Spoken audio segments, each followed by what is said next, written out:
We are less than a month away until the 2025 NBA free agency period. So for today's video, I'm going to just be giving you guys everything you need to know about this upcoming class, what teams have cap space, who are the sleepers in this year's free agency class, and things to keep an eye on as we lead up until this period that starts on June 30th. So over the last few years, free agency has changed a ton. If you remember back in 2019, it was maybe the peak of what free agency was in the NBA. We saw Kevin Durant, Kawhi Leonard, Jimmy Butler all sign and change teams that offseason, as well as a plethora of others. And then we did see a guy like Jalen Brunson leave Dallas for New York in the 2022 offseason, but it does feel like teams are now just re-signing their guys and more so trading them down the line than guys getting picked up in free agency. So the teams that are going to have cap space projected for this upcoming class are three notable teams. The Brooklyn Nets at $58 million. This is because of the trades they made over the last few years. Kevin Durant, Kyrie Irving, Mikal Bridges, Dorian Finney-Smith, Dennis Schroeder, all out the window. The Detroit Pistons do have $24.5 million, but they do have somebody that they could end up signing this offseason, which could bump that down.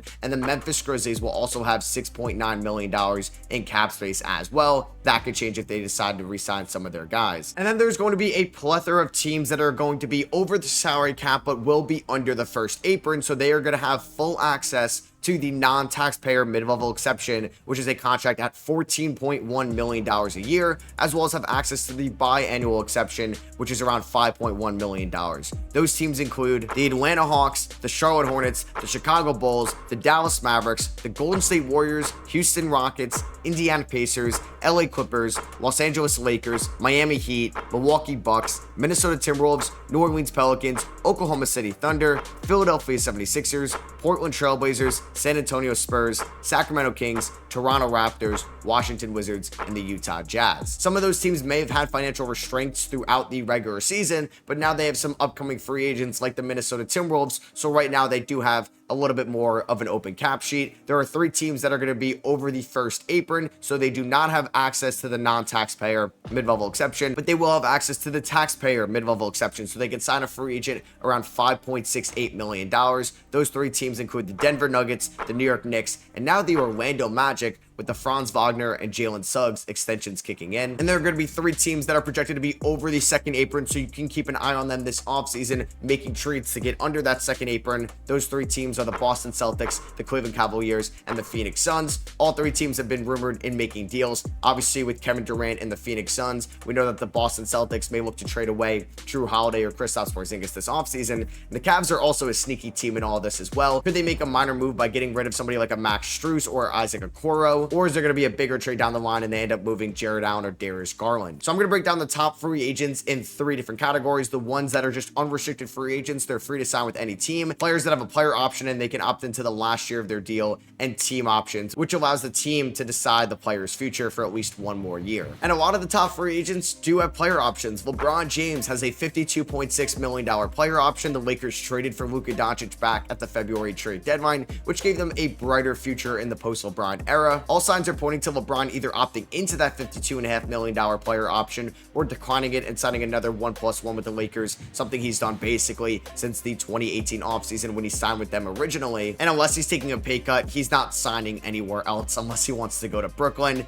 not contending for a title there in 2026. Kyrie Irving has a $44 million player option. This one also is going to be very interesting this offseason. I think Kyrie was in line to get a nice 4-year max extension from the Dallas Mavericks this offseason, but then tore his ACL late in the 2025 regular season. I still think that he's going to opt out of this player option and sign at least a 3-year max deal with the Dallas Mavericks. They don't have a ton of leverage here. They mortgaged somewhat of their future to trade away Luka to get Anthony Davis. Now, they were saved a little bit by the draft lottery to get Cooper Flagg for the future, so it wouldn't be the end of the world if Kyrie Irving left them in free agency, but they need him more than he needs them. James Harden has a $36.3 million player option with the LA Clippers. He definitely outplayed that value this year. I expect him to opt out and sign a 2-year deal north of $50 million a year. Chris Middleton has a $34 million player option with the Washington Wizards. He's not making that much money per year on the open market, so I also expect him to pick up that player option. Unless Chris Middleton is trying to at least compete on a good team one last time in his career,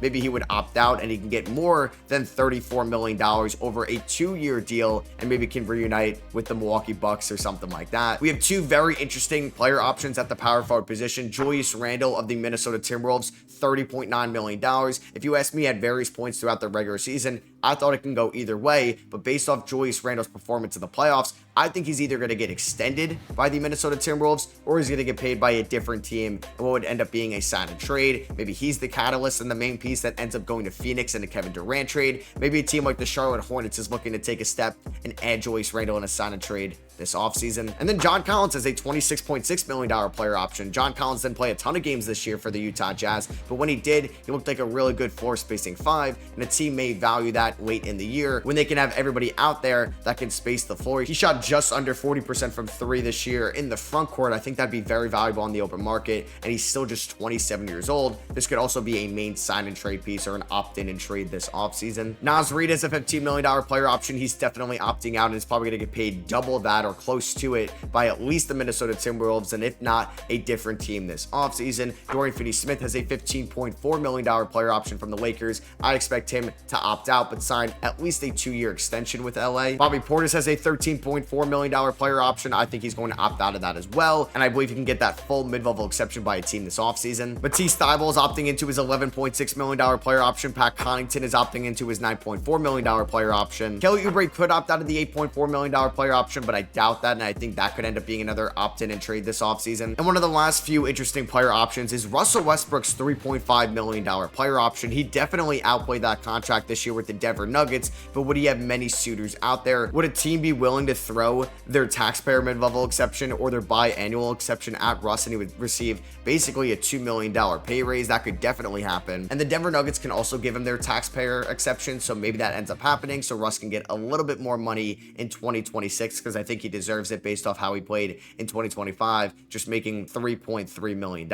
And the top team options this offseason, Fred VanVleet is going to be making $44.9 million if the Rockets pick that up. I don't expect that to happen, and if Fred VanVleet is a Rocket next year, they're going to decline that team option and look to sign him on a 2 to 3 year extension. Mo Wagner has an $11 million team option. I think he played fine enough before the ACL tear to warrant that option being picked up. He's also the brother of Franz Wagner, one of the top players on the Orlando Magic, and it's just a 1-year, $11 million contract. There's very little risk in picking that up. And then I do expect Vasily Micic of the Phoenix Suns, Gary Harris of the Orlando Magic, Aaron Holiday of the Houston Rockets, and Corey Joseph to all get their team options declined in this free agency period, as the Magic are trying to shed some cap space. I mentioned before how they're about to be a first apron team. We know the Suns need to save as much money as possible, so they're definitely declining that $8.1 million team option of Vasily Micic to get under the second apron. I do think the Rockets are going to try to create more cap flexibility this offseason as well. And the top unrestricted free agents this offseason that don't have a player option or a team option, so any team can go out and sign them. You have Brook Lopez and Clint Capella of the Milwaukee Bucks and the Atlanta Hawks, some of the top centers on the market, as well as Miles Turner, who's definitely one of the best free agents overall this upcoming summer. But the Indiana Pacers are in the NBA Finals. He's been a Pacer since 2015. He loves the city. I expect a deal to be done.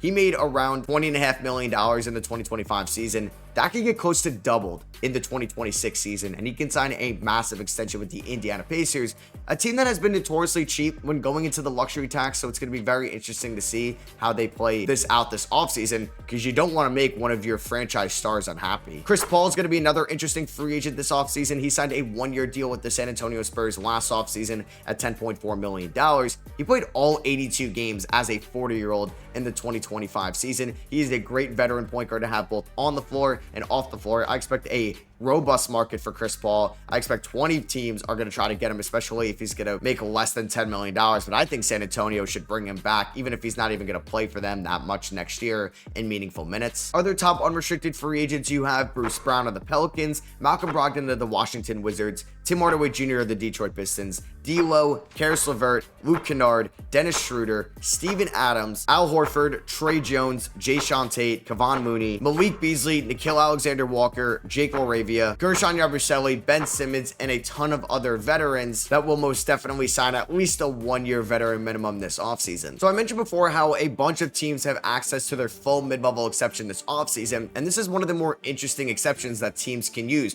We saw in the past the Knicks signed Dante DiVincenzo, or the Cavs signing Max Strus with it, and it's a very popular contract that's handed out. And here are the players that I think could earn that full mid-level exception and a chance to earn a little bit more. I think a fascinating free agent is going to be Nickeil Alexander-Walker, who had an up and down down playoffs with the Minnesota Timberwolves, but what he did over the last 2 years for them on both ends of the floor as an elite defensive helper and a good three-point shooter, I think every team that has access to their full mid-level exception will be offering it to Nickeil Alexander-Walker. It's just, would a team offer him a little bit more? Brook Lopez and Steven Adams, some veteran free agents that could also get the full mid-level exception. I think it's more likely for Steven Adams, who's still just 31 years old, and less likely for Brook Lopez at 37 years old. But I believe every team in the NBA that has access to it will also be trying to pick up Steven Adams for what he did this year with the Houston Rockets and how interesting a two big man lineup can be once again in the modern NBA. I mentioned him before, but I think Bobby Portis could also get the full mid-level exception this offseason. He made $12.1 million last year. He has a $13.4 million player option next year. I think he can make a little bit more than that and guarantee himself basically $60 million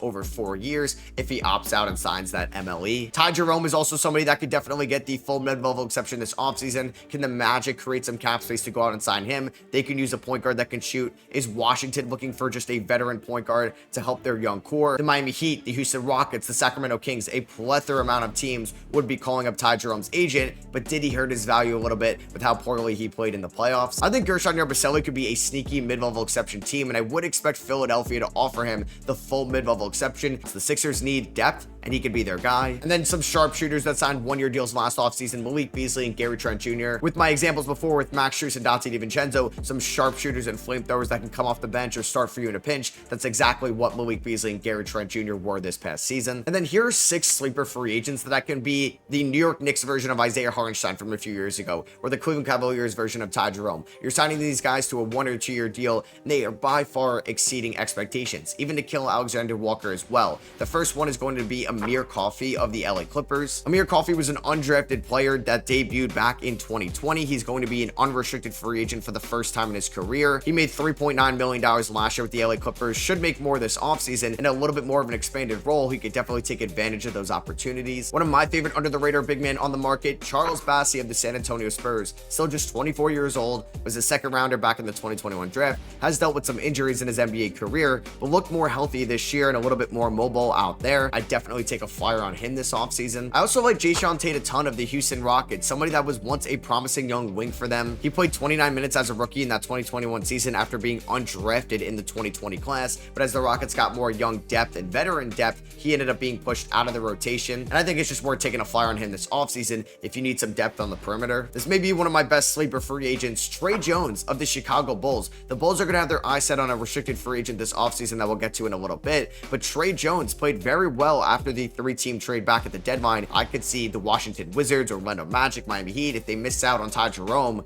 go after Tre Jones. I also like Jake LaRavia as well, whose team option did not get picked up by the Memphis Grizzlies before the year under his rookie deal. Then they shipped him off for basically nothing to Sacramento at the trade deadline. He shot 42% from 3 this year. He's a 6'8 swingman, still just 23 years old. I would also try to target LaRavia this offseason if Sacramento doesn't bring him back. And my last one is a former first-round pick from the 2021 draft. He dealt with some off-the-court issues, but looked very active this year for the Dallas Mavericks and is going to be an unrestricted free agent. And that's Kai Jones, the former Texas Longhorns. He's one of the best athletes in the NBA. If you need a rim runner, if you need big man depth, go get Kai Jones this offseason. And then also we are going to have some top restricted free agents this offseason, guys from the 2021 draft class that didn't get extended in last offseason. Josh Giddey of the Chicago Bulls. What's that extension going to look like? I expect him back in Chi-Town. Jonathan Kuminga, another top 10 pick from that class. I expect him to possibly be signed and traded from the Golden State Warriors this offseason. It doesn't feel like it was a great match to begin with in this Steve Kerr offense. You have Davion Mitchell and Zaire Williams, some other top 10 picks that could get extended this offseason on a restricted deal. I expect Trey Mann to be re-signed by the Charlotte Hornets. It is a shame that he had an injury-riddled 2025 season.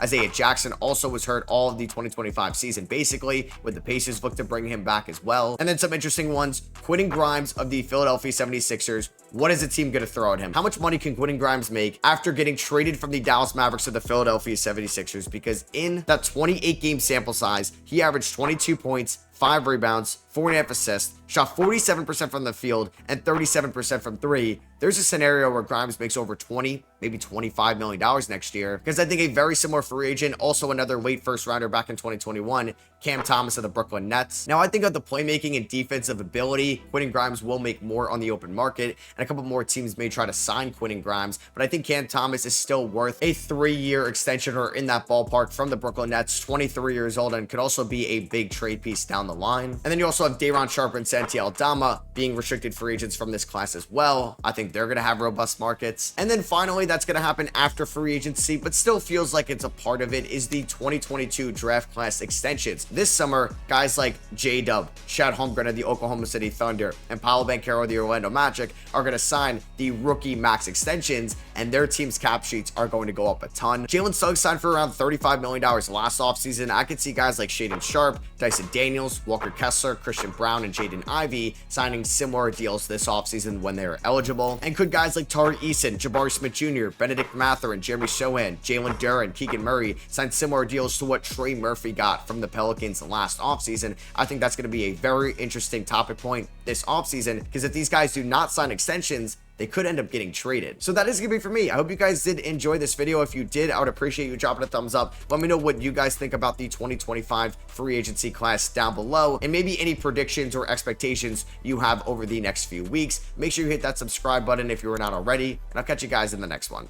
Peace.